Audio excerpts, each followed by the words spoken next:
County Board of Commissioners meeting for 9 a.m. Wednesday, March 22nd, 2023. First item on the agenda is Pledge of Allegiance. Please join me. I pledge allegiance to the flag of the United States of America and to the republic for which it stands, one nation, under God, indivisible, with liberty and justice for all. Our next item is citizen input for any items not on the agenda as a public hearing. I'm working on the terminology here, but is there any citizen input today? Anything online? Okay, thank you very much. At this time, consent agenda. Oh, I would like to say Please. something. I know you all saw the vote. I think it was 24 yeah, let's to acknowledge that. 16 out of a possible 154 voters. But I am so pleased that the Terrebonne sewer system did pass. Incredibly, the businesses don't get a vote. It is the citizens that live in the district. They were the voters, and I know that it's a win-win on a lot of sides. And I just want to thank those people that did vote on both sides of the equation. We are so fortunate. Representative Bonham, who's now Senator Bonham, had transferred over $1 million to help with Terrebonne, and that has been allocated to the sewer lines in ODOT's project, which is going to be happening shortly. And then we actually, county commissioners, had allocated $1 million to increase the capacity of the wastewater plant in Redmond, which has actually moved closer to Terrebonne. So a lot of really wonderful, excellent things all happened at the same time. It was the third study of the sewer system in Terrebonne, and the third time is always the charm. So thank you. Thanks for taking time with that. Absolutely. Well, big day. they came to me in 19, and I'm going, why are you coming to me? And I do want to also acknowledge Tom Anderson, who listened to my pleas. He was our administrator before Nick. He did listen, because it was the third study. And also Chris Doty did some tremendous work on this plan. So thank them and the community. So out of 140-something voters, 154. 54 total ballots that went out, 41 turned, and I talked to Steve Dennison about that, and 40 were valid. So one of them didn't even work out somehow, but yeah, it did pass by a vote, and it was published yesterday, so that's pretty exciting. It is. And it'll be a really exciting opportunity for the community to grow and redevelop that downtown corridor, and also to do that while protecting the groundwater that lies underneath Terrebonne. Really exciting project. Great. Thanks for remembering to bring that up. Well, I haven't been sleeping for like a week. It was down by one vote, the original count. So yeah, it's been a really tough week. So at this time, consent agenda, 5 items today. So move the consent agenda. Second. And a bunch of minutes here. So I'll just mention item number 2. It talks about the board can choose to apply ARPA funds to a public health for public health contingency to support that item. I guess do we want to confirm that that would be the choice up front, or pull the item? I guess is my thought, because we're really not we're committing to a one position limited duration health services FTE, but then the choice of funds. So Eric Kropp, Dan Emerson, or Laura Skundrek, I don't think they're in the room. It is, the cost is $26,000. And at this time, I support ARPA funds to be able to proceed with that. I'm just making sure there's clarity as we make this decision. I think this is one of the items that you discussed while I was headed to DC. So I just assumed that it had all been talked out. Right. Well, just the way it was written up, it says, if approved, the board can choose to apply ARPA funds. So this is just getting clarity on our decision by passing the consent agenda. Yeah. Commissioner DeBone? Oh, there we go. Thank you for joining us. Yes. Hi.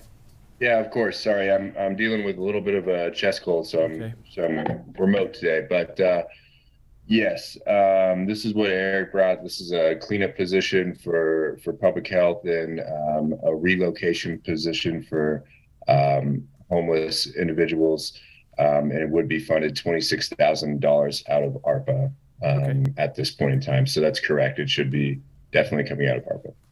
Yeah, okay, so just making sure, just the way it was written up, this says the board can choose, so I'm just making sure there's clarity as we start here. Dan Emerson joined us here, Eric, so we're all set.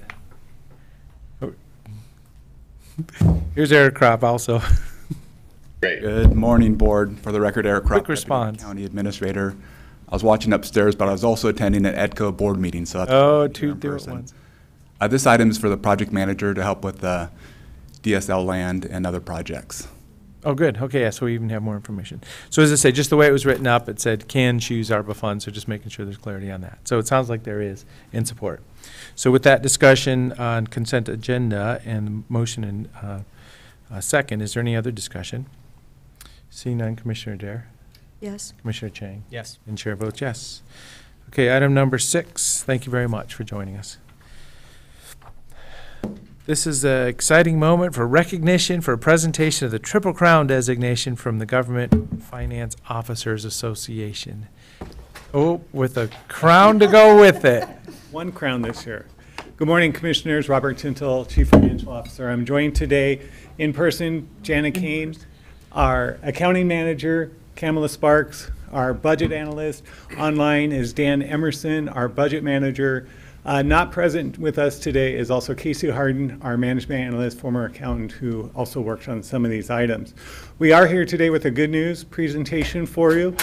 It's a recognition from the Government Finance Officers Association, GFOA, of our 3rd year of receiving the Triple Crown. Thus, you may remember these crowns from last year as well. There is one surviving crown that we found at the moment. So today it is exciting because although we just found out for our fiscal year ending June 30th, 2021, it was a sequence of events, a culmination of 3 separate awards that we received. After we received the 3rd award, that's when they issued the Triple Crown.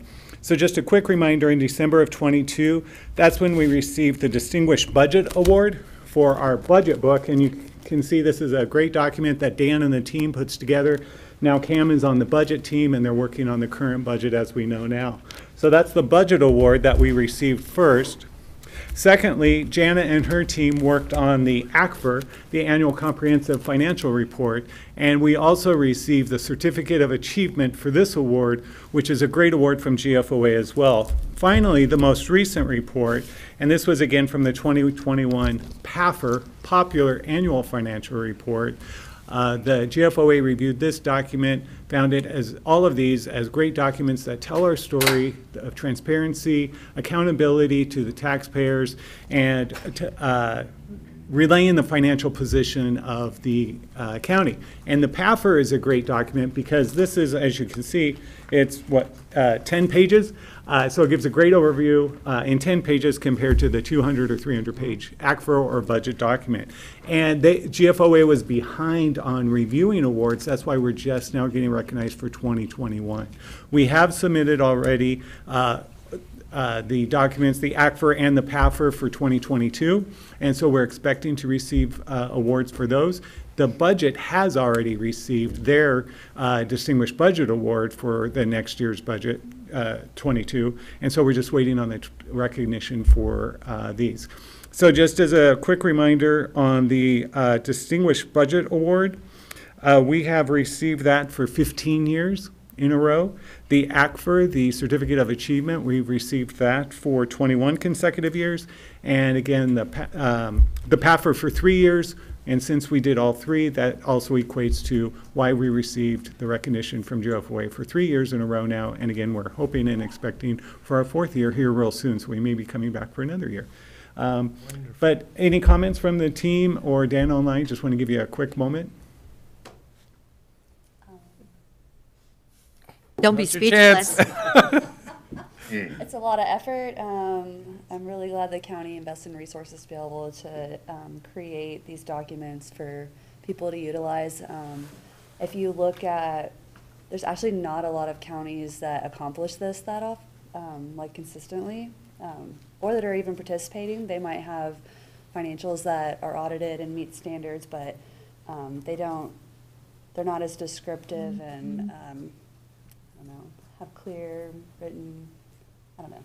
The GFOA award is made to make all of these really easy for taxpayers and users to digest. So if you like glance at other counties that don't have these awards, their financials are definitely lacking. So Great. thanks for investing in this for us. Mm-hmm. When we think of Triple Crown, I think of Justified and American Pharaoh. So if we are so fortunate to do this Triple Crown, next time, we need to give you guys blankets of flowers. There you go. Because, you know, just not, a paper crown is not enough, because if you're saying, we're pretty unusual here, and I'm incredibly proud of our accounting program. So the I team, want to say I looked online, and it was less than 200 counties in the U.S. that are getting Triple Crown. So less than 200. So I was like, that's pretty cool. Great. Well, thank you. I was going to say, I hope that there's something besides that one crown to remind you every day that the work that you're doing every day adds up to recognition like this, and you know, should be appreciated and honored every day. So a big bouquet in the shape of a, Right, a horse blanket, yeah. you know, that they put over their, you know, something. Well, they do issue us a medallion, a 2021 medallion. We will place it on the plaque that we have. Each year we get a new award, so we will place that. So recognition there. And if you can indulge us in just a quick picture as well, Eric Brion is here, and he'll place this out on social media. so For just all one other note, yeah, so the annual budget is how we're going to spend the money, and the ACFR, the annual consolidated financial report, is how we spent the money audited. So that's why if they align up real well and they both make sense going in and coming out of the financial year, that's what we're celebrating here. And then the popular annual financial report is just the condensed version to be able to really understand the scope and scale of the money and the revenue that's flowing through the county. So Great. pretty exciting to see those three documents acknowledged. Yeah, photo time. Thank you. Can we do it with the screen? Yeah, we'll get him in the so that corner. Dan can get in the picture. Smile. Okay, Dan.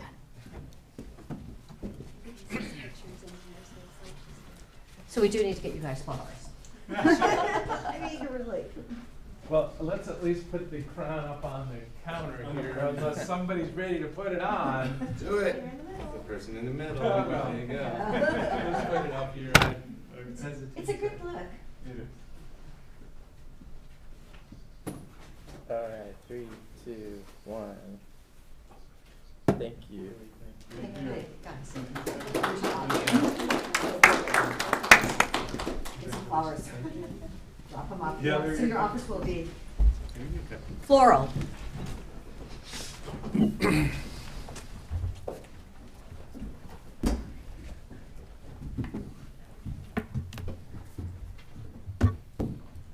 Great, thanks for taking time to do that today.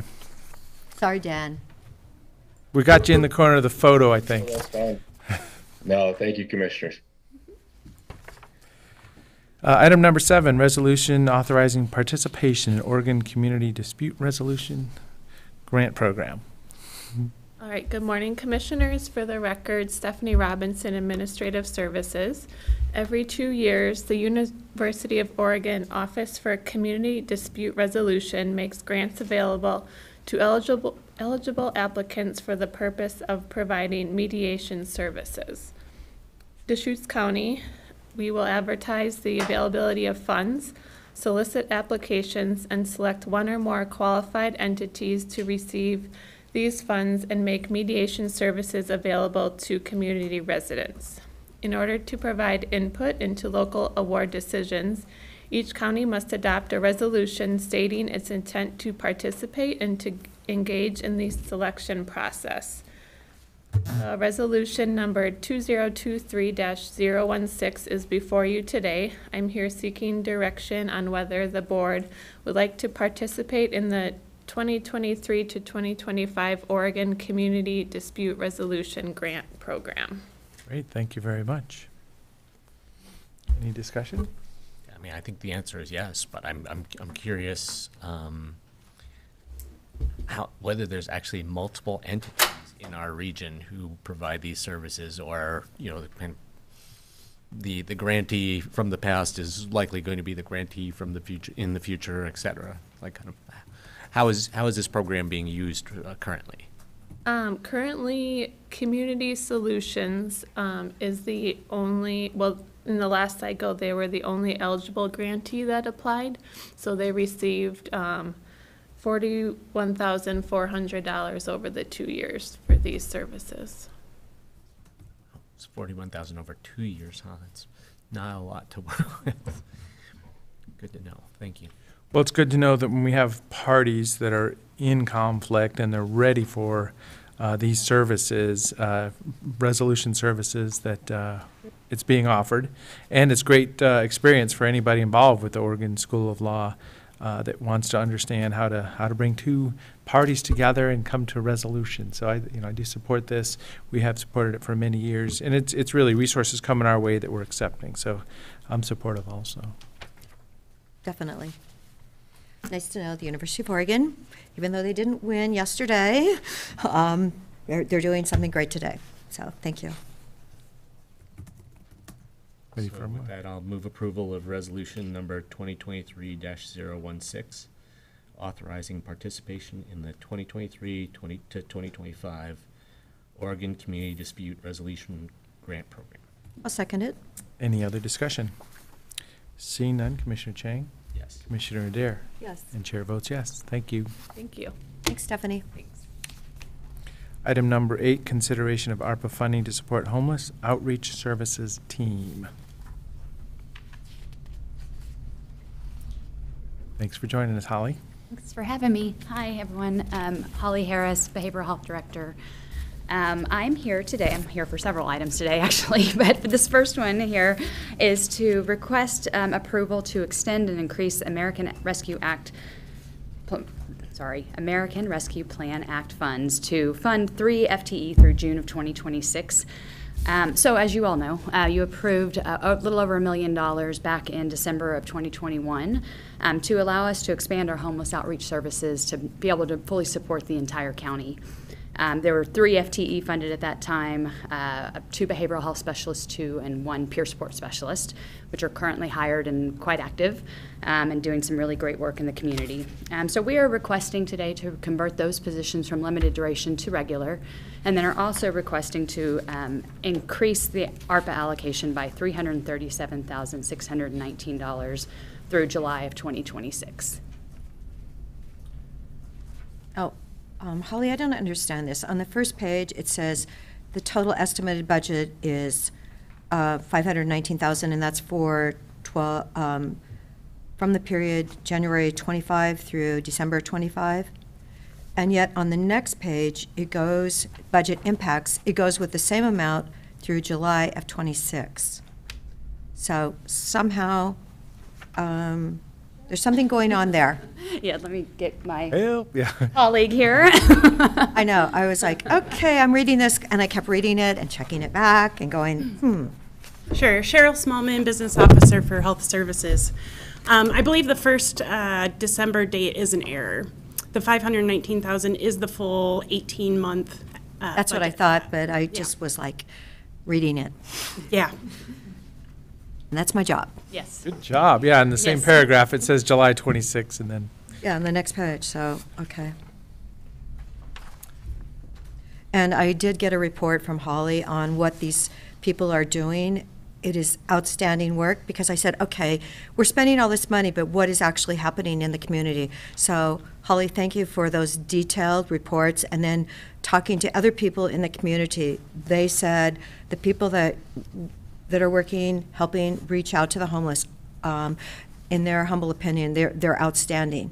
They are really doing a wonderful job. And I tell you, the Sisters Nugget had written up an article on David Fox. But just hearing what they're doing and how they work together, and they work with people through our safe parking program. So I just want to recognize them and thank them. Thank you. And I'm glad they found the job that really fits their passion. They did. They're wonderful employees, and we're really lucky to have them and hope to be able to keep them even longer. So thank you for acknowledging them. Yeah, I also wanted to thank you for this summary data that you provided us on what these positions have been accomplishing over the last couple of years. I have also heard a whole lot of testimony in Redmond, in Sisters, about about David and Solomar and the important role that they're playing in helping people take steps out of homelessness and get to a better place. I actually would really like to, for the benefit of everyone who's here and anyone who might be listening, I would love to read one of these quotes from this document. So this is a direct quote from one of our clients living on out on the BLM in East Redmond, being supported by our ARPA-funded staff. They helped me get my disability started, get my ID, get my birth certificate, social security card, my stimulus, my phone, do my advance directive order. And every week, I can get a shower, food, clothes, and medical support. And since I quit meth, I have a really hard time quitting drinking. They helped me get into detox and treatment. Without them angels, I wouldn't have made it this far. I wouldn't have hope. This is, a testament to how these services that we need to pay for somehow are having a major impact in our community, and I'm fully in support of continued funding of these positions through mid-2026. Very exciting, and it's good to be able to have these resources to be able to provide this. As you know, I always struggle with, what's the big picture? Are we reducing a impact in our community or not? We're providing services to people that want and need them. I really want to set up for a land swap with the Department of State Land. So that means asking specific people not to be in a specific place with such a touchy situation.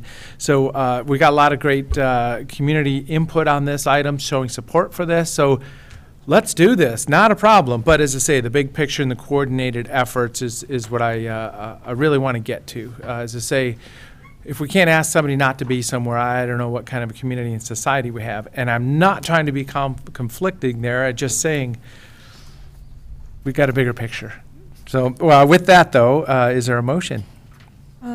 I move approval to extend and increase the American Rescue Plan Act funds to fund the 3 FTE through June 2026 for the countywide homeless outreach services. Second. Any other discussion? Seeing none, Commissioner Dare? Yes. Commissioner Chang? Yes. And Chair votes yes. Thank you very much. Thank you very much. June 2026. Yes. Can I get clarification? Is there also approval to convert those positions from limited duration to regular? So, so maybe so this is a recommended motion talking about extending and increasing the ARPA funds. So I think the memo does refer to. Or maybe I can get clarification from Dan. Would that be a resolution forthcoming from Finance? Yes. To extend the positions from limited duration to regular duration would be a resolution. Mm-hmm. So, legal counsel, do we need a motion I would on just this, wait, or just wait for the formal resolution? So acknowledging what we just did with the memo, it can show up on a future agenda then. Thank you. Thank you. And I would just say that I support conversion of those positions from limited duration to regular. Very good. So item number 9, resolution converting 1 behavioral health specialist and FTE peer support specialist for limited duration to regular. Is this that, or? This is different. Different, yeah. Yes. Holly Harris, Behavioral Health Director, for the record. Hi, and I'm Adam Goggins, Crisis Program Manager. So thank you all so much for having us today. Wanted to request your consideration and approval to convert 1.0 FTE for behavioral health specialists and 1.0 FTE for peer support specialists for our co-responder program from a limited duration to a regular duration position. So this is the SAMHSA grant that we were funded for. It was a 5-year SAMHSA grant to develop a co-responder program with Bend Police Department. Our world has changed dramatically in the last 5 years. And so we are looking at that program long-term of what makes sense, working with our Bend Police Department partners who have been great partners with this program. But they have shifted their model at Bend Police Department as well and have kind of absorbed what used to be their mental health unit within the rest of their department. So co-responder model isn't going to necessarily work in the same way it always has, but they are still committed to us finishing out the duration of the grant. We are going to be requesting a 1-year no-cost extension because we had some vacancy savings within that grant with SAMHSA. So that'll get us still 1 more year to kind of figure out the long-term sustainable plan for these positions. The program has been incredibly successful. In fact, we've been one of the leading grantees for SAMHSA in this cohort and are often looked to for how to do this work within SAMHSA. However, co-responder models are, they're shifting. People are really wanting more non-law enforcement response, and co-responder models require law enforcement are there with you at the scene. I still believe they're very valuable. I think there's the continuum of crisis response that we need to account for. Law enforcement's still going to need to respond to certain calls, but we are still aiming to try to respond to a large majority of those without law enforcement. So the long-term plan for these positions really is to absorb them within our non-law enforcement response. We believe that we'll be getting additional funding, likely from the Oregon Health Authority, to continue to build out our non-law enforcement response. And so in order to keep these positions going and be able to hire for them, we really need to convert them from limited duration to regular, and then that just kind of work through that plan with SAMHSA and our non-law enforcement response program. Holly, you mentioned that the Bend PD is reorganizing around this co-response approach or model. Can you talk a little bit more about like what that's going to look like on the cities and moving forward? Yeah, I mean, well, the city, for a co-responder model, I think we're, after the grant ends, they're really looking to move away from that model and really try to support our non-law enforcement response model more. I'm hopeful that there may be other entities within the county that might be interested in still doing a co-responder model at some point, because I do think they're still really valuable. But again, our focus right now is non-law enforcement response, because that is what the community's telling us that they want. That's what our law enforcement partners are telling us is the priority, and we agree, and the state's telling us that as well. So that's really our area of focus. And then I think, non-law enforcement response, well, it kind of sounds like we're excluding law enforcement. They're still very much our partner in that program. So it's just shifting how it looks to kind of meet the community need where it is now. Adam, I have a question. It's 1,784 individuals, so that's an average of over one if you've had 2,769 encounters. But what is the most any one individual has had encounters? Oh, gosh. Well, no, I mean, I'm just wondering. Well, yeah, through this, because I'm thinking like, okay, what if someone really has serious problems and you've seen them like 10 times? What is it we can really do to get them more help? Yeah, I mean, with the co-responder program and kind of with our, I guess, ongoing efforts, a lot of what our plan is to do is to provide a lot of wraparound crisis services.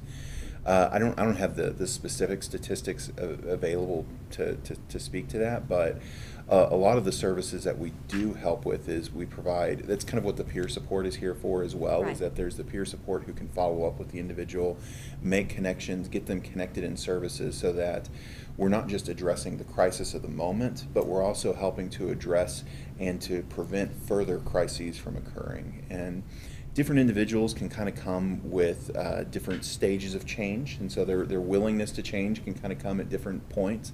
And so our engagement at that point is we're kind of ready to strike whenever the iron's hot, and really kind of work with them when they're ready to go from there. But we have peer supports through this co-responder program as well. But additionally, we also have at the stabilization center, we have case managers who help with getting them connected with like OHP, getting them connected to longer term treatment providers is the ultimate goal. And we also have different programs to kind of help with that objective as well, such as the forensic diversion team and other programs. And this is why stabilization centers are so critical as part of the continuum, right? Because otherwise we are just continuing to respond to the crisis of the moment. And we have, without a stabilization center, you have very limited options about where you can get them the support they need. So by having a venue like the stabilization center where they can come and spend up to 23 hours with us, that's going to prevent multiple contacts in the community repeatedly by law enforcement. So that whole continuum is really critical. And when someone comes comes in the door through crisis services with the county, what are some of the other county programs where they might, where if they're indicating they're interested in longer-term treatment, where you might plug them in? Yeah, and we're fortunate that we're that's kind of all in one house, because a lot of, especially in larger cities, they contract out a lot of the different services. So getting people connected to ongoing treatment can be more difficult, because it's not all just sort of seamless in-house like it is with us. So if we know if somebody needs intensive adult services, we know exactly how to get them to that. Or if they need just general outpatient services or ACT team services or ESA, like we have all those specialty programs within our behavioral health department, which makes it really easy to access services for people when they're ready. Getting them ready is really where the crisis team kind of comes into play, and the forensic diversion team. So analysis for the fiscal years, it looks like FY24 is funded and then 25 is partially funded. Is that what we're seeing here? Right, this grant, when was it set to end, Adam? It was set to end this September originally, and then we're going to do the no-cost extension, so it'll go through September 24. Correct. And then we're hoping in the meantime of that we will be shifting the model to really adapt to our non-law enforcement response, and that will hopefully get some additional dollars from the Oregon Health Authority. And if not, we will be looking at all of our positions within the budget process the next fiscal year. Yeah, and I'll just acknowledge it like that. So it's a 5-year analysis, and there's no resources in FY26 or 27, but it's like this. And I want to thank, the health department staff for understanding this. And I've seen it in our annual budget and also the legislative session every 2 years. Things just kind of go up and down, but I mean, if you're engaged and you're an employee and you're be able to provide some of these services, we'll find a spot for you, right? So then we have an FTE or a temporary position, and people end up moving around. So just acknowledging that, because we see it every year during the annual budget also. Well, we were doing this last year. Next year we're going to do this. This is how we're going to pay for it. So as I say, we have a 5-year analysis, which has a bunch of empty spots in a few years out, but you just answered the fact that maybe the legislature or other partners are going to be stepping in. And in this scenario that, policymakers are kind of driving us towards, doing less co-responder and more non-law enforcement, or we should say non-initial law enforcement response, would there likely be a place for these staff people in other parts of the crisis services team? I mean, so I'm just thinking about, okay, you make someone a regular, a regular position, and then the bottom falls out from the program that they're working with. There's the skills that they have and the experience that they bring is going to be incredibly useful to keep somewhere in crisis services. Correct. I mean, one of these is a behavioral health specialist too. So our master's level positions that are so difficult to keep and hire, and so these are very valuable positions. There is almost always an opening within the crisis program, and then there's almost always an opening within general behavioral health. And if once you get good qualified people, you want to hang on to them and find a spot for them. Yep. And that's what I would know. Yeah. That addresses any risk concerns I have about converting.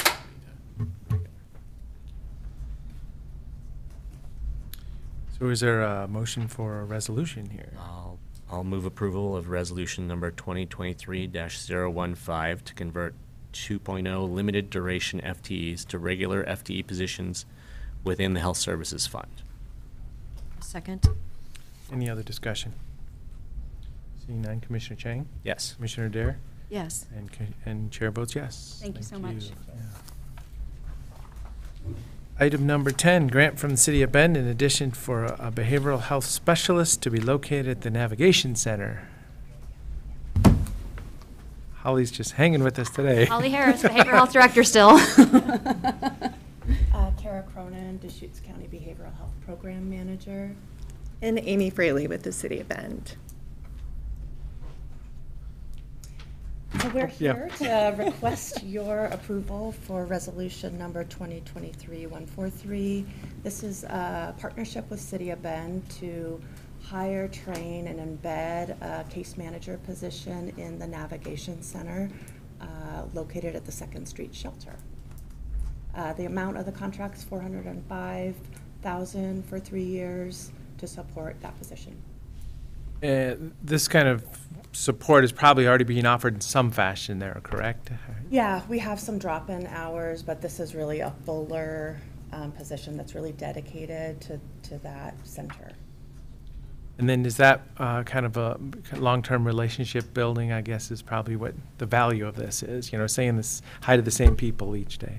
Yeah, absolutely. This is a limited duration position, but this will likely be a long-term relationship, as it has been since its inception, and it's still launching.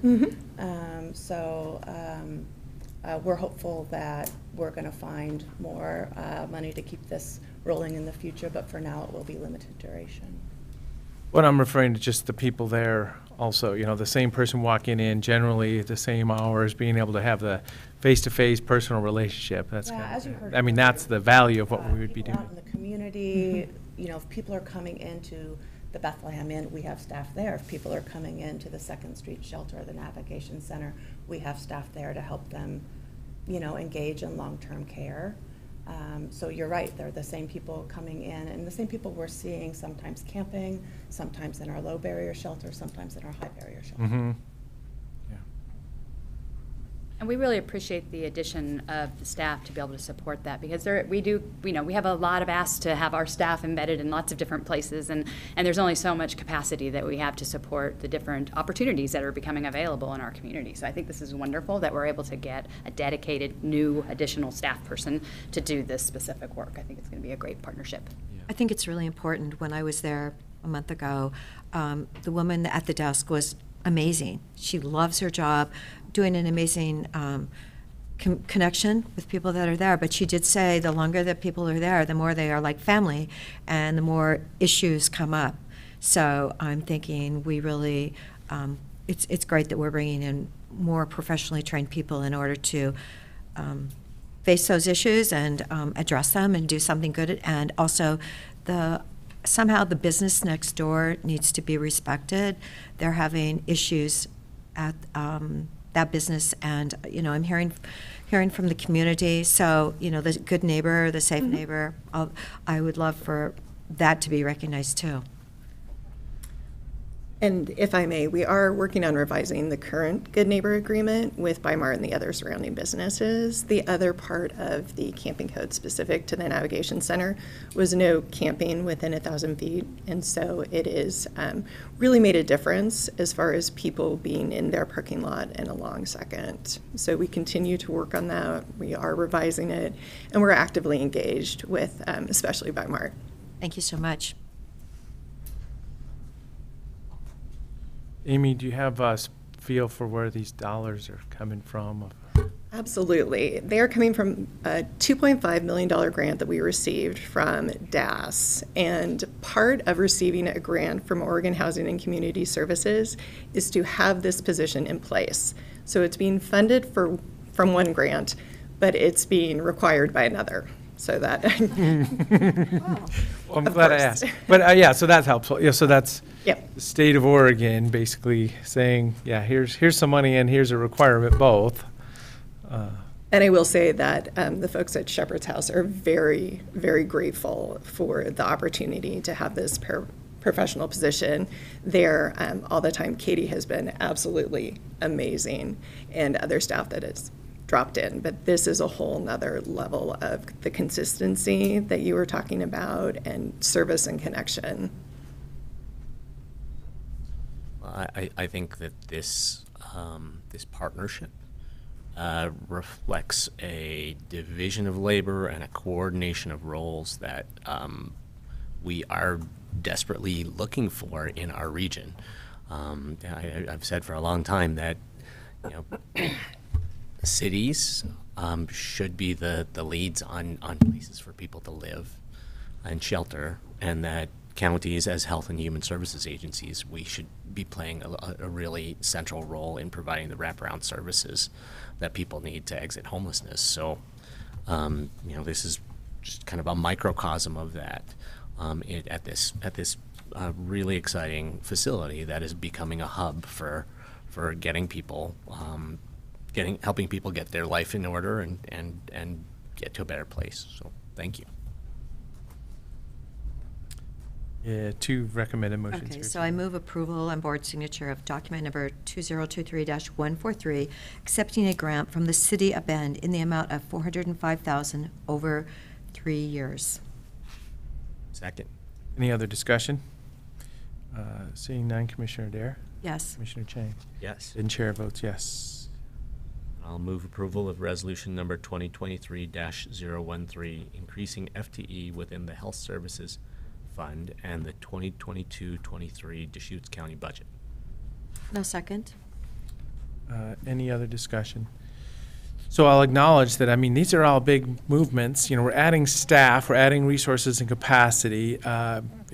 You know, we've got a lot of triggering issues around the homeless here, but this is another, you know, resource, effort, great people involved.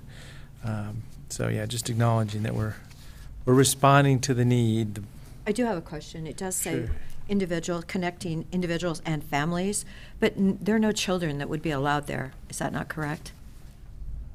That's correct. Every once in a while, there's an emergency situation where a family could show up very late and need some space. And so there has been in the past times where a family may be in a conference room just until other housing is available.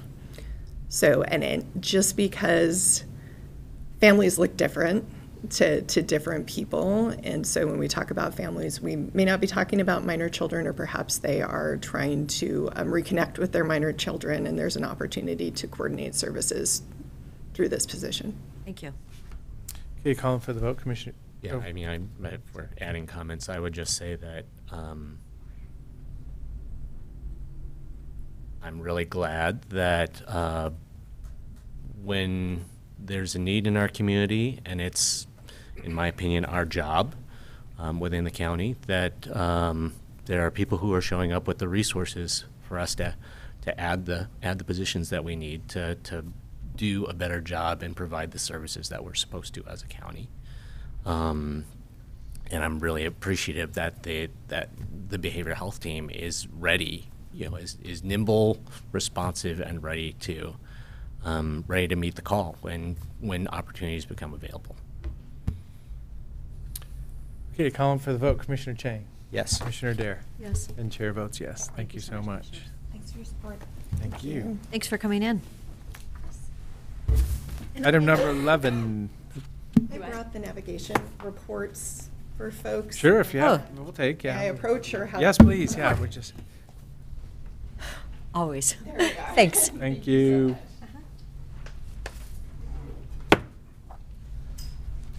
Good morning, commissioners. Hello.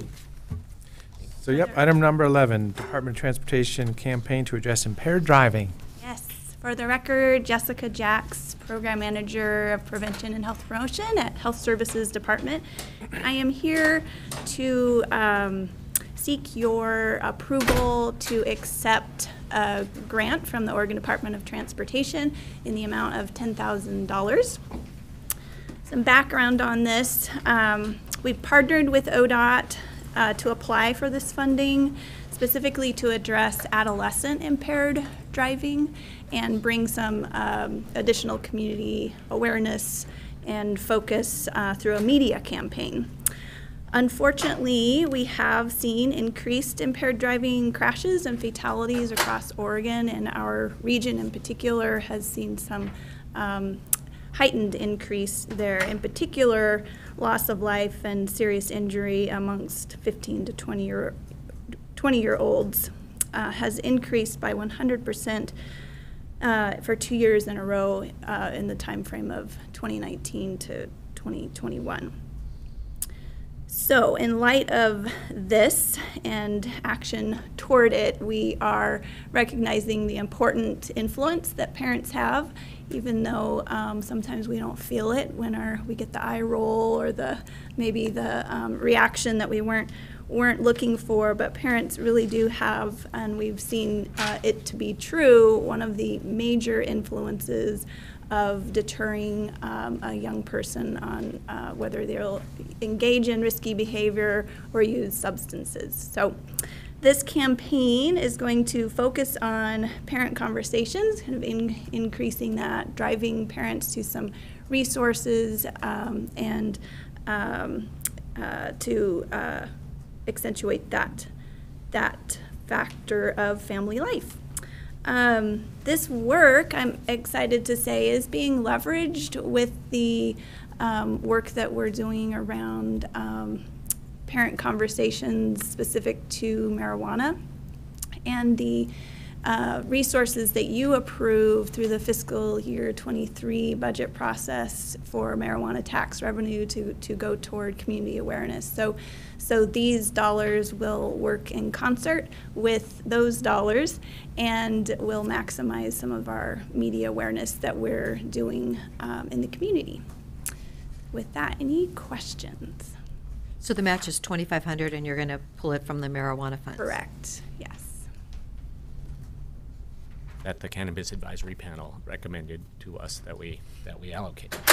Yeah, and I just wanted to make that connection a little bit more. I wanted to say that the last Cannabis Advisory Panel meeting, Jessica came and gave a really extensive and very fine-grained presentation on youth substance abuse in the county and in the region, and what we can be doing about it, what the appropriate interventions and what good prevention looks like, and at least the full panel was really impressed.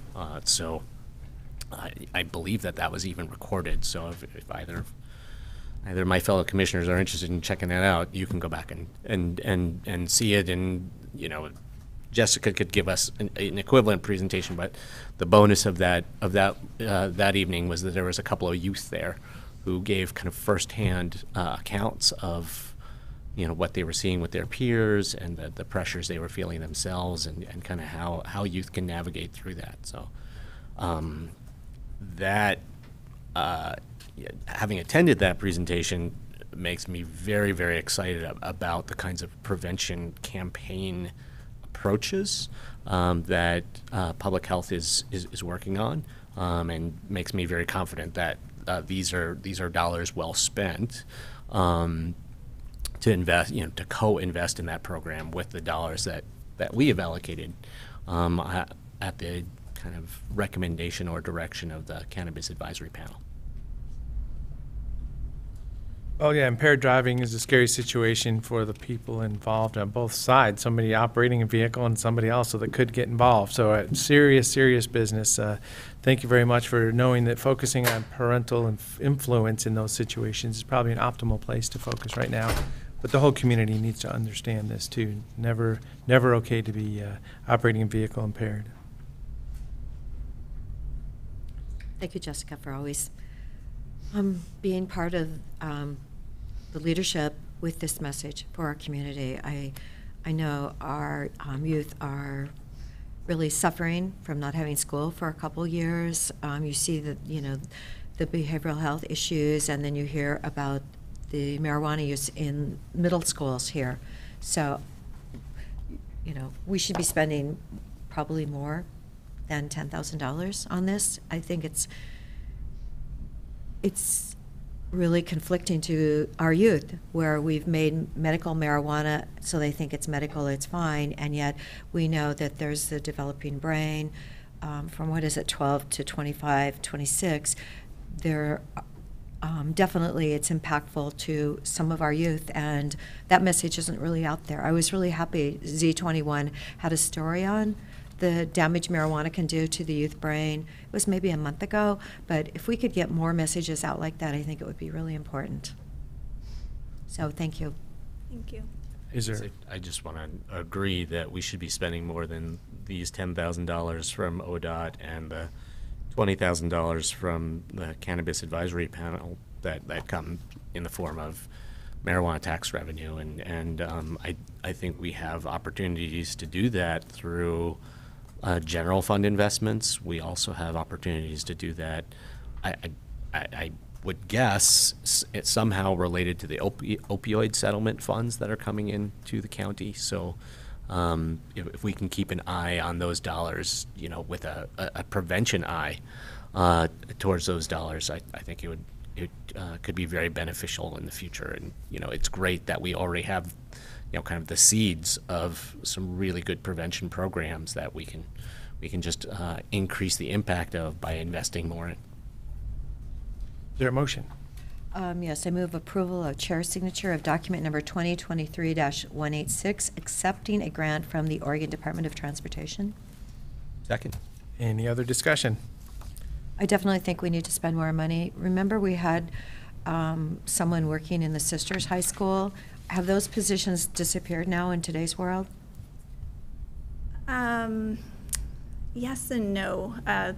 We've had such evolution of change with our staffing and funding that we're always, trying to fill. So we have not left Sisters, but from when the position that you're speaking of is not the same as it was at that point.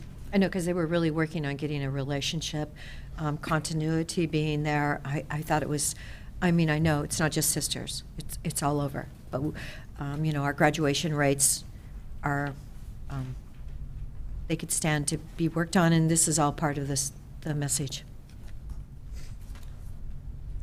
Calling for the vote, Commissioner Adair? Yes. Commissioner Chang? Yes. Chair votes yes.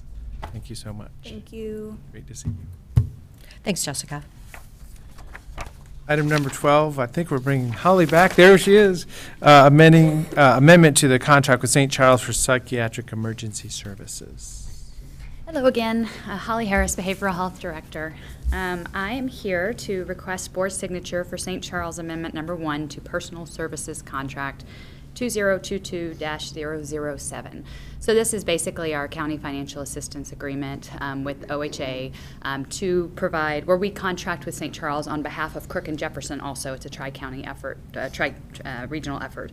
To contract with St. Charles to provide indigent services in their inpatient psychiatric facility. So it's just money that we contract with St. Charles to provide these services.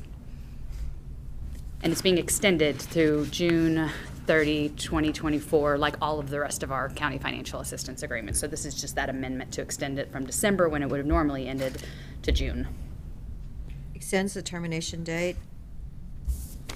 Okay, the bottom of this page says to June 30th, 2023. Is that what you? I'm sorry, 2023. That's no, next year. No, to June 30th, 2023 of this year. Yes, I'm sorry. It's a 6-month contract extension. Okay, so that's all they would extend it for then? Yeah, so that was just really because the OHA, was in a leadership transition, and we have a lot of things to work out with the rest of our county financial assistance agreements. So this was OHA's way of just giving us some time to be able to work through all of our contract amendments with them, and so all of ours have been extended. And Holly, I know that you and county legal and others have been working on a kind of longer term, working towards the next long-term agreement. Can you tell us a little bit about the status of that? I mean, is there still a lot to be worked out on that end, on that as well? There is. I mean, is it beneficial to have this 6-month buffer? Yes. Okay. Yes, we need the 6-month buffer because we were not ready. There was really no leadership at OHA for us to negotiate with around some of these very, very complex issues, particularly around aid and assist and immunity or indemnity and with civil commitment. There's a lot of issues to be worked out as well. So these are some pretty complex topics that need some time and leadership from OHA to be able to move forward. And they're being worked on in the legislative session right now in a number of areas, and our association, AOC MHP, is also leading a lot of these efforts as well, along with county legal departments. Commissioner Chang, I would just add the master agreement that I believe you're referring to, that is goes until December of 2025. Oh. So we have a little bit of time to work out those details, but the funding agreements are, my understanding is those come fairly regularly during the term of the master services agreement.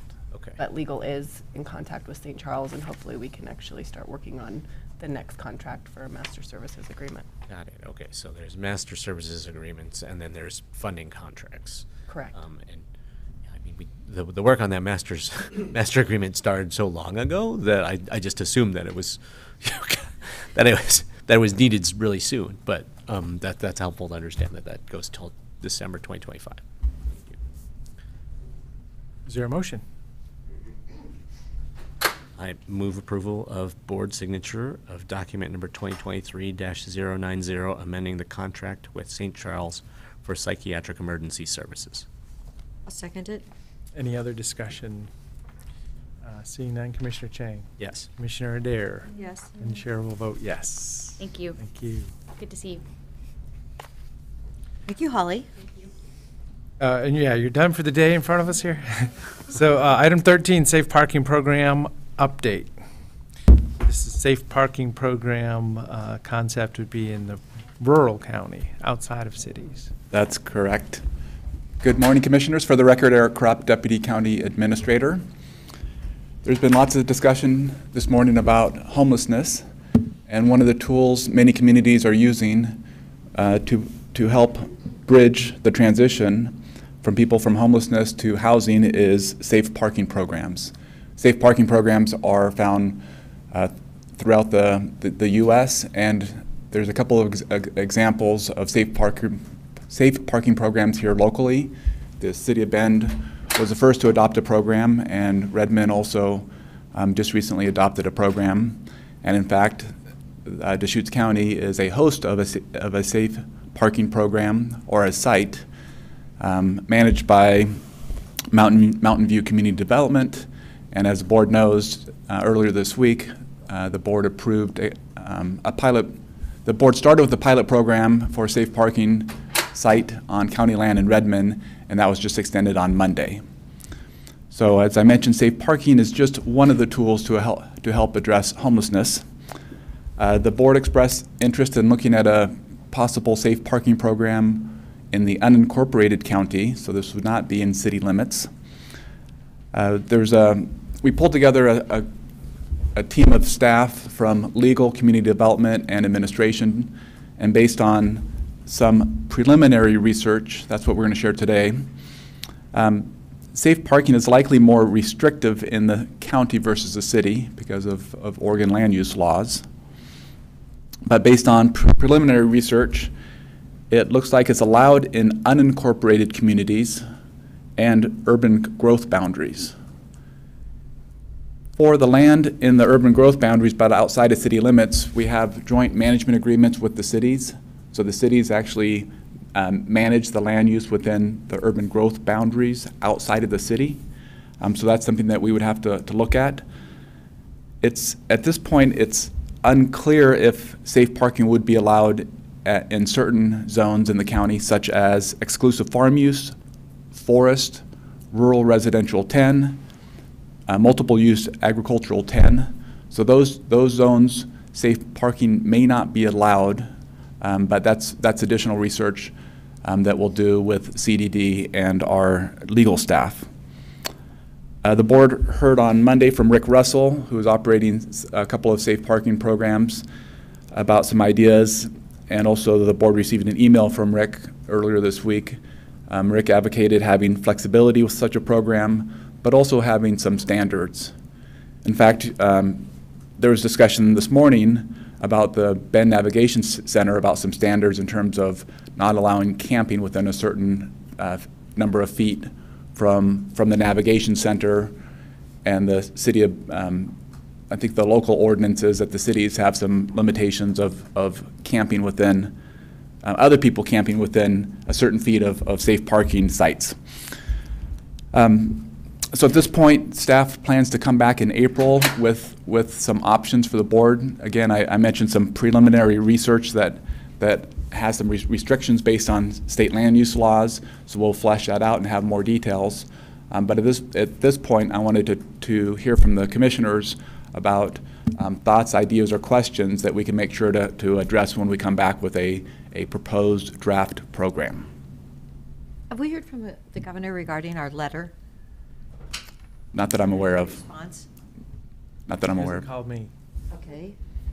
Have we been sending it to Taylor Smiley Wolf, the houseless director? I've sent her quite a few emails recently. We'll check and make sure she got it. Okay. I sent it to Amanda Porterfield, Regional Solutions in the governor's office, so she knew directly. the letter. Also, what staff will come back with is a draft program, and then at that point, it'll be appropriate to have additional public input. But at this point, we want to make sure that when we bring back the draft program, that we incorporate or address priority items for the commissioners. Can I'd like to ask a couple questions.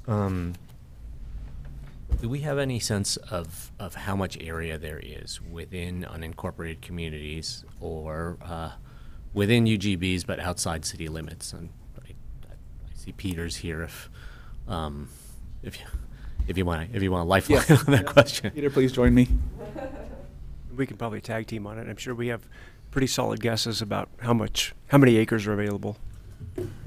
Yeah, thank you, Mr. Chairman, members of the commission. Peter Gutowski, Community Development Director. The question, Commissioner Chang, is approximately how much area is within the unincorporated areas of urban growth boundaries. Trying to just assess how much of an opportunity we're talking about. Yeah, I mean, I can give you a ballpark estimate. I mean, as everyone knows, the city of Bend amended their urban growth boundary in 2016. They've certainly begun annexation in several areas. The UGB amendment was 2,300 acres. I would be surprised if they've annexed half of that. So I would guess that there's at least 1,000 acres in Bend that are in an urban holding zone. We've delegated land use. The board, through a joint management agreement, has delegated land use authority to the urban unincorporated areas within an urban growth boundary that are not within city limits. Redmond, it's much smaller. I don't have an educated guess. Do you? Yeah. Okay. Yeah. So Redmond adopted the urban growth boundary in 2006, also about 2,300 acres, and according to their assistant city manager several months ago, to this point, they've still only annexed about 60% of that land into the urban growth, into the city limits. So there's still ballpark 40% left of that, and I'm not about to do the math on the fly of how many, but several hundred acres as well. And the Pines urban growth boundary and city limits are coterminous, so it doesn't apply there. Sisters amended their urban growth boundary in 2005. And my belief is they went ahead and annexed all of that land to meet their industrial public use and residential needs. So I don't believe that there's area that's currently unincorporated within the UGB. So that gives you some rough estimates. And within the UGB but outside city limits, the individual cities' safe parking ordinances don't apply? Well, so good question. Really good question. We have, the board has established joint management agreements with all of the cities. The county commissioners for years preceding this commission have treated the urban unincorporated area in ways that most throughout Oregon do not. The board has delegated that land use authority with the understanding that, look, the city, this is your 20-year growth plan. This is your path for urbanization. We will, with the city's input, the board has adopted urban holding zones to preclude urbanization prior to annexation, knowing that if that did happen, it could lead to fragmented or more costly efforts to urbanize when urban facilities are readily made available.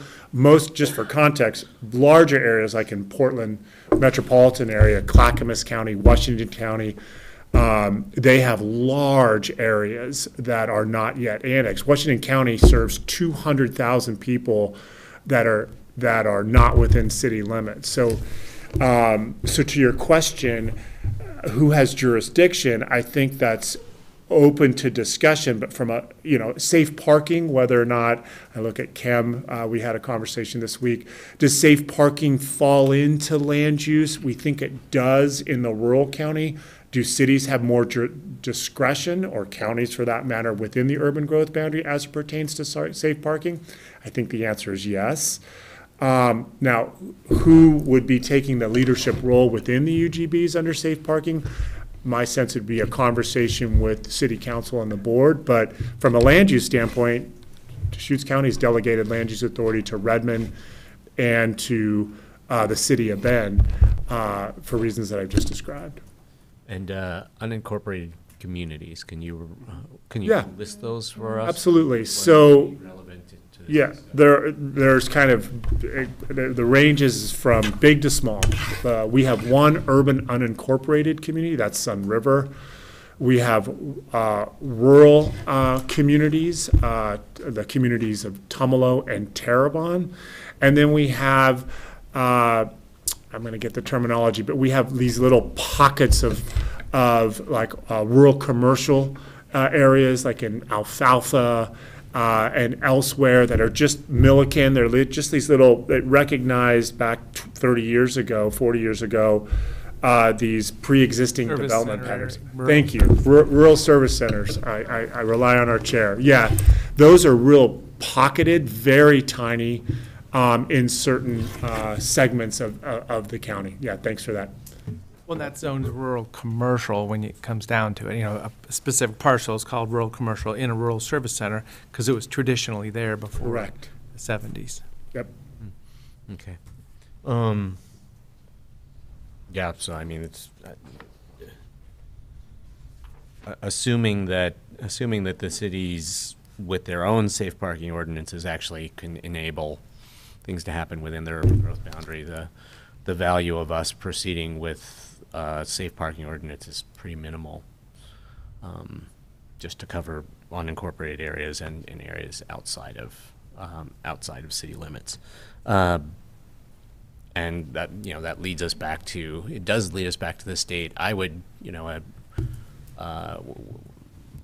we sent that letter to the governor, and in my opinion, the more appropriate place to look in the state for help is the legislature.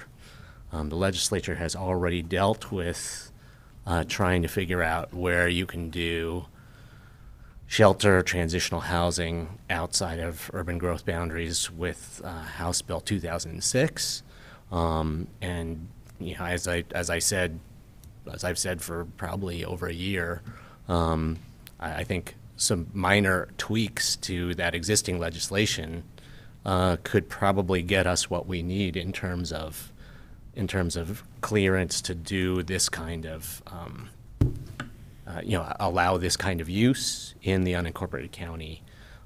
So, you know, these are probably things that we could have asked about when the current HB 2001 was being negotiated, if we were focused on that. And I mean, it is only mid-legislative session. I would be surprised if our opportunities to insert that into the discussion during this legislative session are already closed. So just putting that out there rather than kind of firing a letter off to the governor and expecting that to solve our problems. I think we could more productively put our energy somewhere else. So what's Bill 2006? What's the topic there you're referring to? That was the emergency, kind of super siting legislation that allowed shelter within incorporated cities and also in rural residential zoned areas in counties. So, I mean, it's already covering rural residential zoned areas all throughout the county. I think what we would want to ask for is, you know, hey, how about a little bit of EFU right next to cities, and that really wouldn't be too hard for them to work into that legislation. And you know, the project that has been brought to us and brought to our attention that I think we are trying to solve for is the Gales property, that property just to the northeast of the the new Ward Hamby roundabout, which is barely a half a mile from the urban growth boundary now, where property owners have offered up 9 acres of land for various kinds of homeless facilities. And the major barrier is land use clearance. So if we can solve for that problem, I think, you know, that gives us a real and immediate opportunity that homeless service providers in our community with a track record of developing facilities has already, you know, run all the trap lines for.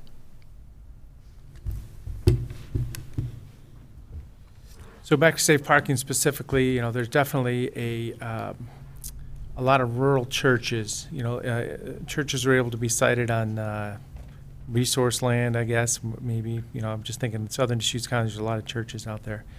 You know, if there was a path for existing church parking lots, maybe there's discussion to be had there. Probably all boils down to you know, septic capacity, because I know even at our church that you know, you don't want to have a failing system because it's going to cost a lot. So putting a few people in a parking lot and letting them use the bathroom all of a sudden in the rural, you know, could trigger septic issues. So what, you know, that's the situation we're in. But I mean, maybe that's a good conversation to have if some churches are willing. But they can bring in the yeah, portable. I'm just thinking that's. So it wouldn't be an over. Mr. Chairman, I'll just offer two things. One, I spoke with the DLCD director, Brenda Bateman, a couple of weeks ago, and she mentioned at that point that state agencies are being asked, and particularly DLCD, for their ideas about how to allow sheltering in a variety of situations and scenarios, et cetera, by the end of March. So perhaps the governor's office will be gathering all the input and then responding to us and others in April. So that's one concept. Do you think the letter that we sent to the governor has been available to the director of DLCD, or should we send it to her? We can certainly send it to her. The other suggestion that I have that we might contemplate, it's something that I did share with the board and with Peter Gutowski, our community development director, was that in 2020 and then 2021. The Land Conservation and Development Commission adopted administrative rules, and I'm just reading it, I just pulled it up here, for sheltering and interim housing on lands outside of urban growth boundaries.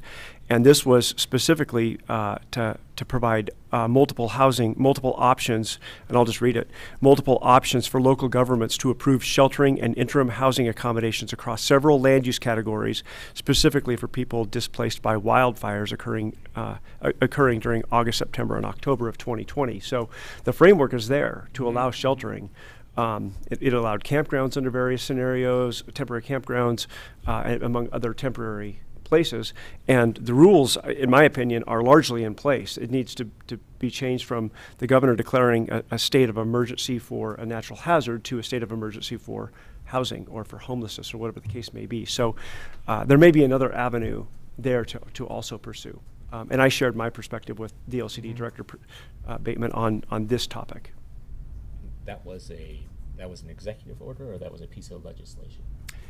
Good question. These were just administrative rules that the Land Conservation and Development Commission initiated ourselves, and with DLCD staff. And I just because I have it up right here, the Land Conservation and Development Commission has relied on the statutory authority vested in the agency through ORS 183.335 sub 5, et cetera, as the legal authority for promulgation of the rules.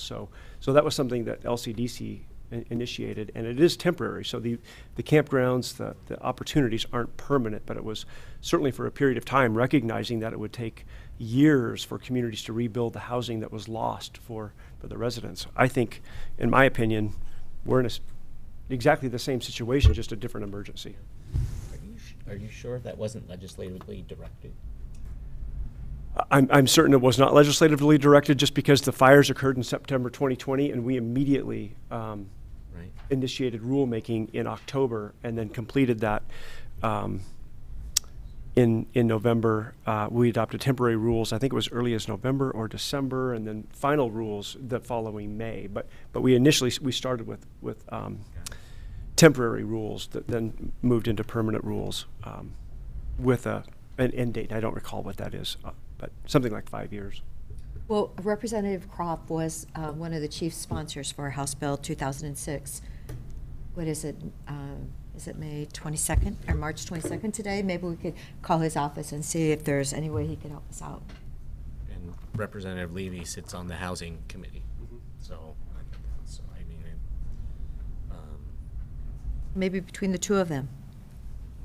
well, I think they've been waiting to be asked. So if this is I don't know if we need a formal motion or anything, but if this is a unified direction from the board to ask about that, I think that's something that could potentially happen pretty quickly. So clarify that. So you're saying 2006, Representative Kropp. Yeah, House Bill 2000, he was the one of the chief Yeah. sponsors. And what's the content of what we'd be asking? Yeah. Well, we'd be asking for, I think what we would ask for is modification of 2006. They probably have to renew it anyway. Modification of 2006 to allow citing on EFU or, unincorporated areas besides rural residential zone within a certain distance of incorporated city. So it's kind of our letter to the governor repackaged and focused on the legislature. And if I could just clarify, HB 2006, there's 3 different components of it. One is relating to emergency shelter, where that limitation is in place. The other one's the transitional housing, and that's limited to the urban growth boundary. And then there's the safe parking provision, where there's no limitation that's provided, and that's where there's they don't provide any type of list of where it can occur in the county. However, we still have the ORS 215 where it doesn't specifically allow it. And so if we could get clarification there from the legislature on where we can put the safe parking in accordance with ORS 215, I think that would be helpful. That's the problem. Okay. So we would ask for that part of HB 2006 to modify that statute. That would be my recommendation, and obviously I'd look to Peter if he agrees. Yeah, those are great comments that Kem has synthesized. Sounds like a specific ask to me. Well, we could bring it up Friday morning for legislative call too. And is that enough to ask staff to draft a letter? Well, so I'd support writing it up. So then, yeah, I mean, Friday morning we could say, yeah, this is what we want. So, because as I say, there's a few moving parts there. So if we can ask staff to, write up the concept that we just did, it kind of parallels the direct ask to the governor and legislatively, knowing that what numbers we need to refer to, then we can just, look at it in words on Friday morning and then go from there. Yeah. Great. Staff would be happy to draft a letter. Who does the board want the letter to go to? Representative Kropp and? I'm thinking just kind of a scenario. I mean, write up the scenario with the legislative references so we all agree on it. Okay. And then we we'll also do talk a to letter Doug Riggs about who ultimately should receive the letter. Because if we do it during that call, we can say, oh, here, take a look at this scenario to our legislator. So it's just a scenario to get buy-in at that point. It is, and then we can make a letter after that, as I say. But I mean, once we agree, if we can agree on a letter, then I think it should go to the entire delegation for Deschutes County. Which is fine, yeah. Okay, well, there's a path to look down. That's good. So back to the, the memo and thinking of the concepts here. We talked about land inside the urban growth boundaries, outside of city limits. Just acknowledge that there's probably no public land there. It's all private, correct? I mean, we're talking about the percentage in Redmond and percentage in Bend. It's all private, and I'm sure there's visions about, the day it's going to be developed. So I don't know if we really even have willing partners, is my point. There may be, but let's not assume that. So we're talking about thousands of acres possibly that may not even be offered. So I'm just kind of closing the loop on where we started here, that it is private property at that point. Well, when the city of Bend and the city of Redmond enacted their safe parking ordinances, they didn't have all the sites lined up. They basically said, we're going to enable this, and we'll leave it to the people who develop these facilities to go out and find willing landowners who are interested. So I I think that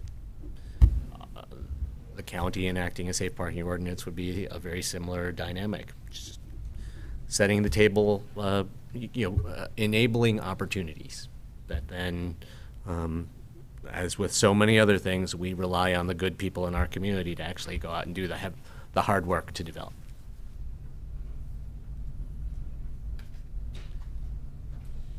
So this is step 1 of 2. We'll bring back what we can, but it also sounds like we have a good scenario to write up for Friday morning, even during a legislative call, and just so we can all look at it on a piece of paper and see if there's something there for legislative ask. Thank you, Board. We'll draft the letter for Friday, and we'll continue our research on the safe parking, what's allowed in the county, and aim to come back in April and kind of work those on parallel tracks. Do we have any indication about other counties in this same scenario? I mean, Deschutes is always unique in development pressure, but do we have other counties you're like, well, we're trying this too, or we've determined there's not a path? Is planning directors around the state? Well, it's a great question, Mr. Chairman.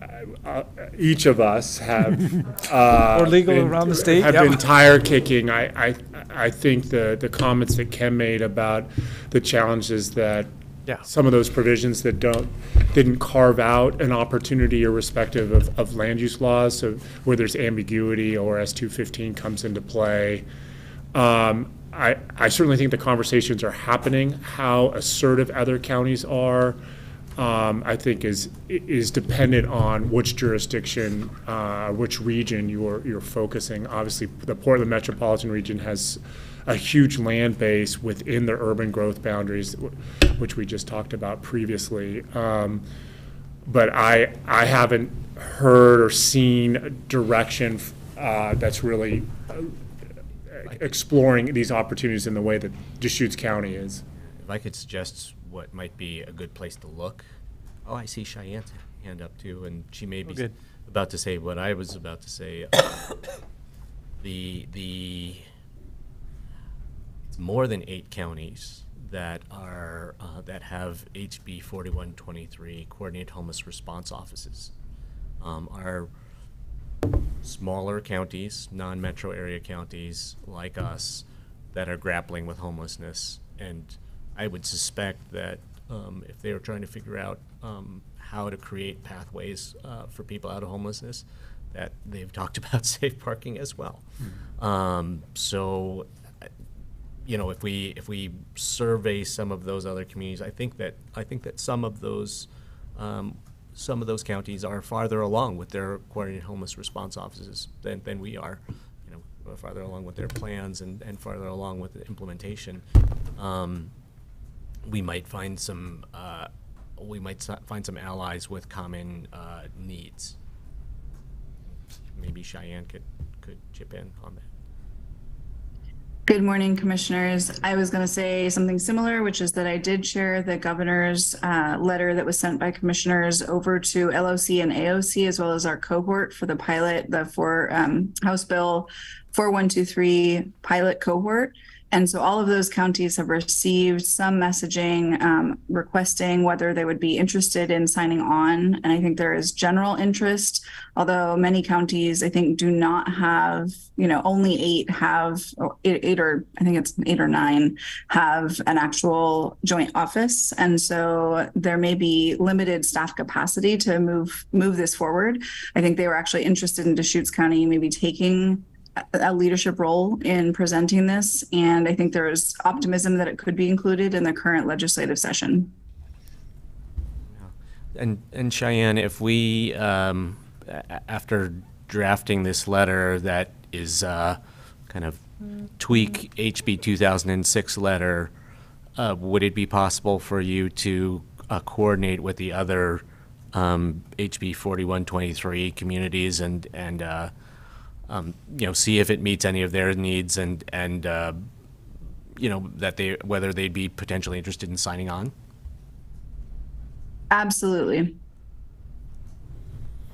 So once again, we'll bring it to Friday morning and have a good substantive discussion then. And tomorrow, weather bearing, I am to be in Portland at Helping Hands. And I believe Commissioner Murin has been invited. She is the doctor who works in emergency room in Portland. and she's going to be attending our tour also. We've got a good cross-section of the county coming, and it looks like the weather is not going to cooperate at all. So there's other alternative ways to get to Portland, and I don't think flying is one of them. Snow on Friday.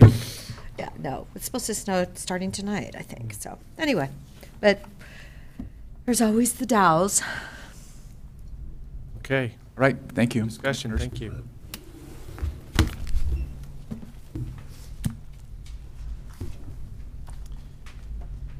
So at this time, other items, and we do have a couple executive sessions today.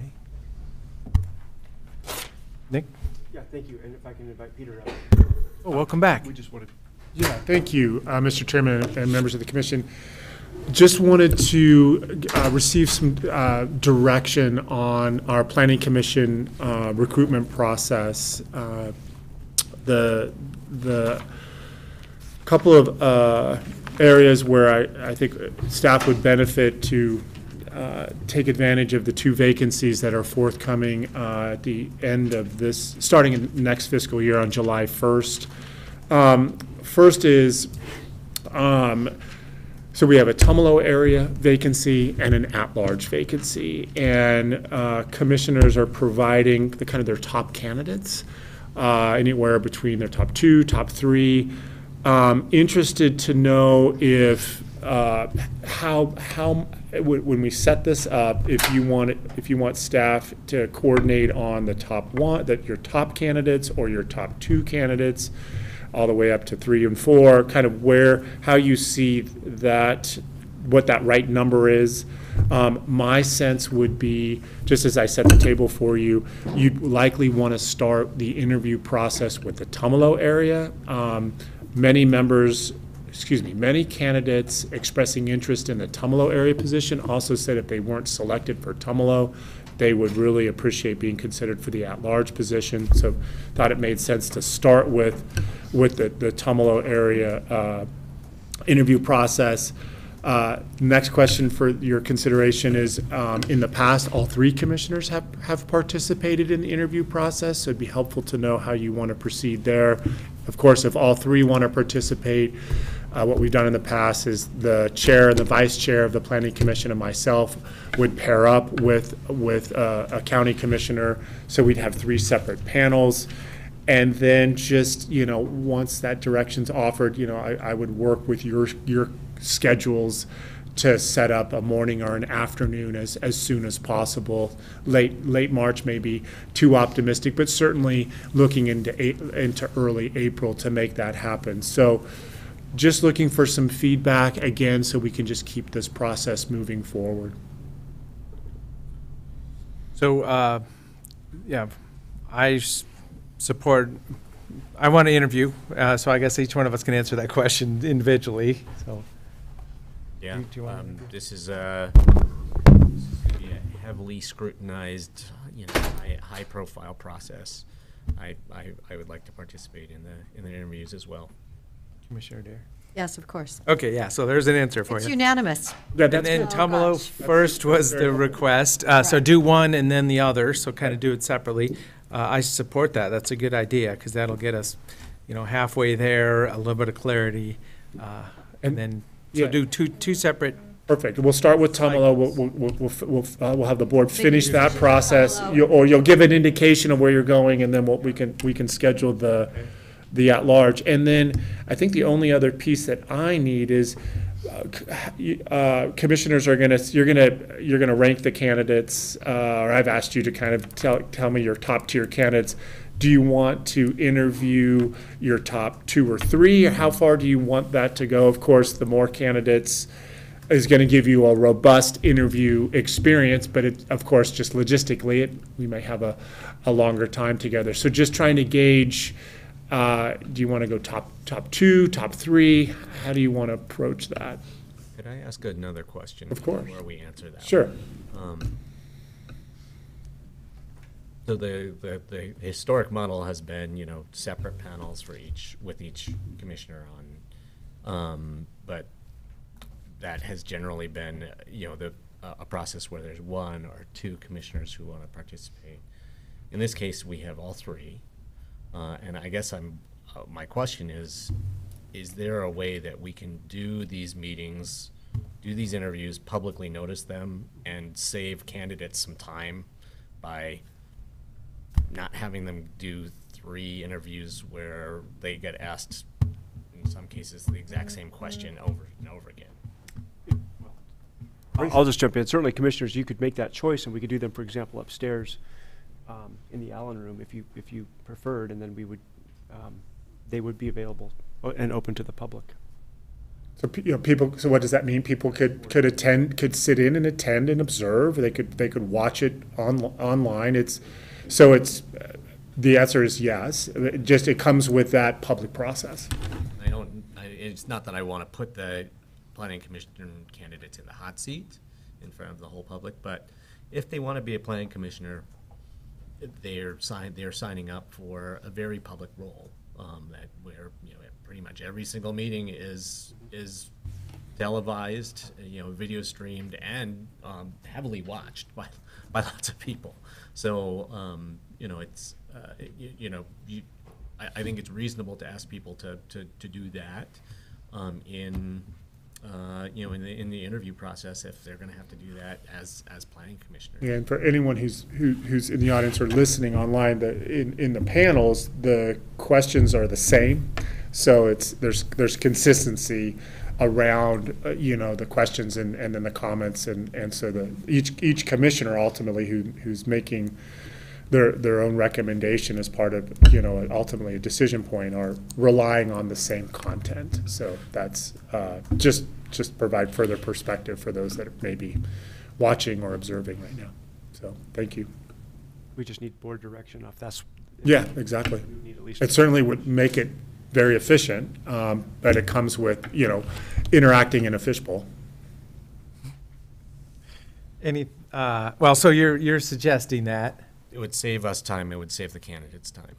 It exposes them to more public scrutiny, potentially, before they're even seated as a planning commissioner. Well, and I'm just thinking through the process, and it's going to expose them to differences in our opinions too, and possibly a 2-to-1 vote on whatever's going to happen here.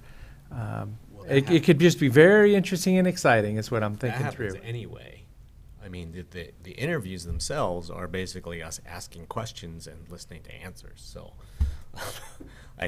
doing that all at once with all 3 commissioners versus with each one of us individually, the exact same question over and over again.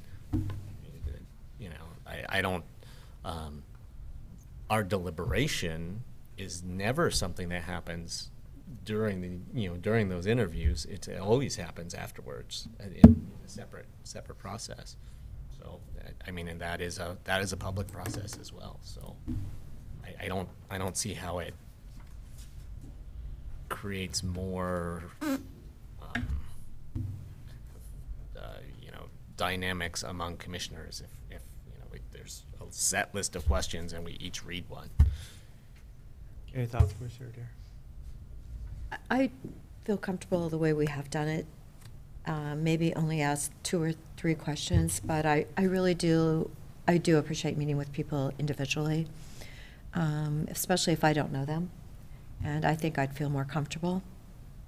I mean, there's what you can hear from the community. We've had emails about people that are running for the position, but I just would feel better, and I realize that I would say each one of us should give our top 2 candidates, and maybe that will help with the process, but I would feel more comfortable doing it individually. Well, and I do too. And the clarity moment here is the fact that there's a conversation to be had, and we are going to ask some common questions here. But the dynamics of a public meeting up front like this, because each person knows they're going to be in a meeting, sitting up at a table like this table specifically. But just the where somebody's coming from, why they're getting involved, little personal information. The dynamics will be very different just sitting down. So, the world can understand we're going to interview people. So, yeah, I support doing individual interviews up front, and then we'll get together and deliberate also. Okay. Great. I think this is all I need. The last piece is, if you want to identify your top, 2 or 3 candidates. You may find that some candidates have the same relative score, so you might, one commissioner could have 3 that separate that are their top candidates. So my inclination would be to err on the side of, if that's where the kind of your general rankings or ratings are going, would be to give you deference. Alternatively, I can circle back to each commissioner if you find that there's, say, 3 that have the highest scores. As we start with Tumalo, I could respectfully lean on each commissioner and be like, well, do you want to revisit that and take that number down to 2? But ultimately, staff will accommodate whomever and how many candidates you would like to interview. So I'm not trying to force a number, but we just know that it can make for an engaging morning or afternoon. So any direction there would be helpful as we close this topic. Simpler, I still can remember when Jeff Hines interviewed for the fair director, there must have been like 30 people 5 people in each group, 5 or 6. I mean, that was an overwhelming process. And Jeff and I were talking about it the other day. It definitely, let's keep it smaller, concise. Well, so you're asking how many candidates to start with? Well, if each commissioner feels comfortable saying, I'll pass on my top, you get to pick the number, top 2, top 3. There may be, there may be some overlap where commissioners have identified the same candidates. In other instances, there may not. So if you want to pick a number, 2 or 3, and then to the extent that a commissioner's ranking identifies 4 at the highest level, I would work with that commissioner to bring that number down to what this commission believes consensus-wise is the right number of your top candidates for an interview. So, I'm thinking I'd like to see a list of 4 or 5 that may be some common ground of us as a starting point. Okay. Because we still need to kind of schedule this up. But yeah, if we can consolidate information from the commissioners to get to a list. Okay, so we'll do that. I'll reiterate that. Commissioners, send me your top candidates. I'll work with Nick and correspond back to the commissioners of who's separated, what that number is, and if it doesn't have to be perfect, but if there's a general agreement, yep, those are the numbers, those are the number of people we want to interview, then we'll do so. So are we, so I already sent you a list. I thought it was due already. Yeah, we're right. Are we trying to specify, are we specifying from the commissioners how many top candidates we are individually sending into this? Yeah, I guess what I'm respectfully asking for, since we're starting just with Tumalo, the top candidates that you would like to have interviewed. And so I'm receiving feedback from the commission. And so what I can do is collect that as I can report back to the board of who the top candidates are. You'll have an acknowledgement of who they are, the number, and then I'll just be looking general consensus like, okay, great. The 3 commissioners have identified their top candidates. It's whatever, 5 to 7 or whatever. It could be 4 to 7, and then we'll go from there. Well, we can work through you and Nick on this. Okay. We'll do that. Great. Probably more logistics than you want to deal with, but this is helpful as we just keep this process moving forward. Well, we all need to compare notes on this. I'm still not clear whether I'm trying to get you a list of 8 or a list of 2. You Commissioner, provided a list of provided feedback of who you thought separated. So I would work with that list and share that with the other commissioners when I have everyone's list, and then we'll go from there. If you want to revisit that list and accordingly, you're certainly welcome to, but I think there's enough direction there. Okay. Well, and I provided some selections also. My list. Yeah. I provided, do you have my information? I do have. Yeah, so I'm just making sure, okay, so. Great. Thank you. This is very There we go. Thank you, Peter. Thank you. Anything else, other items? So the Emergency Prepared Conference at Sun River is yesterday and today, and they just sent a note that they're going to finish early because of incoming weather also. So that was interesting news that we've talked about it twice here. I just got to know. Are they going to drive through? But I'm going to try to the drive house? by there this afternoon and see if I can just say hi to whoever's at the conference. Surely, don't they want to get caught in it and see how well Well, the there's system people works? from all over the state. I think there's like 500 people. But Yes. And these are the emergency managers, and now they're calling because of the weather. So maybe it's just to be prudent that they don't have to travel in the snow. Trying not to cause any emergencies. Exactly, yeah. Yeah, it seems like the best way to end the drought is just have Commissioner Dare make a plan. I know. Oh, every there time we I go. planned. Every time. Yes, it's Well, consistent. wash your car first and then go. Oh, no, I got new tires. I've got the fabulous new mud and snow tires. Now I just have to find my chains that I don't know how to put on. Okay, anything else? We did have our COVA meeting yesterday at Tetherow. Reese was there representing Mount Bachelor, talking about what the numbers are doing in the mountain and the fact that our room tax revenue has gone down the last 3 months. He said it was we really need to think about marketing for Mount Bachelor, because if the winter numbers are going to soften up again, and they hadn't for quite a while, and so I actually brought up Avello. It appears that LA County is still it's like our #1 feeder. And I said, you need to really advertise with Avello because they fly out of Burbank. It's such a great shot. And also not only for Spring Break Week, which is starting here next week, but in Los Angeles, a lot of the Catholic schools have the following week off. So, or the week after that. So there's a lot of opportunity there. It was interesting. The numbers, the numbers are questionable, and yet the number of bookings for the concerts, the farewell tour is already sold out. The concert business in Deschutes County has really doubled, tripled. I mean, it's really gone big. So Eric Sand said that the hotel in Redmond was already totally booked for that concert. Hotel. Yeah.